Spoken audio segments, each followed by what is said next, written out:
প্রথমে শুরু করা যাক। ১. ঢাকা বিভাগ। ঢাকা বিভাগে মোট ৭১টি আসন রয়েছে। জনমত জরিপ অনুযায়ী বাংলাদেশ জাতীয়তাবাদী দল বিএনপি প্রায় ৩৯টি আসন পাবে বলে আশা করা হচ্ছে।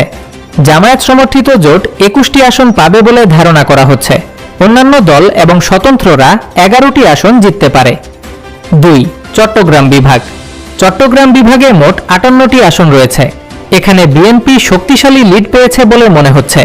বিএনপি প্রায় ৩১টি আসন, জামায়াত জোট ১৭টি আসন এবং অন্যান্য দল 10টি আসন পাবে বলে ধারণা করা হচ্ছে। ৩. রাজশাহী বিভাগ। রাজশাহী বিভাগে মোট ৩৯টি আসন রয়েছে।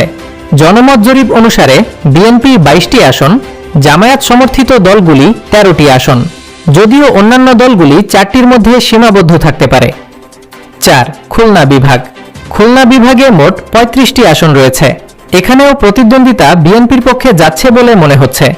বিএনপি প্রায় 18টি আসন, জামায়াত জোট 12টি আসন এবং অন্যান্যরা 5টি আসন জিততে পারে। ৫. রংপুর বিভাগ। রংপুর বিভাগে মোট 33টি আসন রয়েছে। জনমত জরিপে দেখা গেছে যে বিএনপি 20টি আসন, জামায়াত জোট 9টি আসন, অন্যান্য দল 4টি আসন পেতে পারে। ৬. ময়মনসিংহ বিভাগ। ময়মনসিংহ বিভাগে মোট 24টি আসন রয়েছে। বিএনপি 14টি আসন, জামায়াত জোট 6টি আসন এবং অন্যান্য দল 4টি আসন পেতে পারে বলে আশা করা হচ্ছে। ৭. সিলেট বিভাগ। সিলেট বিভাগে মোট 19টি আসন রয়েছে। জনমত জরিপ অনুসারে বিএনপি 10টি আসন, জামায়াত সমর্থিত দলগুলি 5টি আসন, অন্যান্য দলগুলি 4টি আসন জিততে পারে বলে আশা করা হচ্ছে। ৮. বরিশাল বিভাগ। বরিশাল বিভাগে মোট 21টি আসন রয়েছে। বিএনপি 12টি আসন, জামায়াত সমর্থিত জোট 7টি আসন এবং অন্যান্য দলগুলি 2টি আসন জিততে পারে বলে আশা করা হচ্ছে।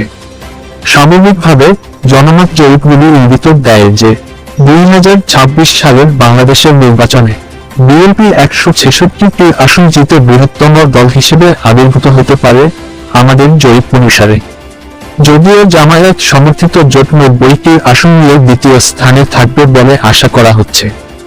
অবশিষ্ট দলগুলি 44টি আসন জিতবে বলে আশা করা হচ্ছে। তবে নির্বাচনের ফলাফলই চূড়ান্ত সিদ্ধান্ত হবে। আপনি এই ভিডিওটি কোথা থেকে দেখছেন? মন্তব্যে আমাদের জানান।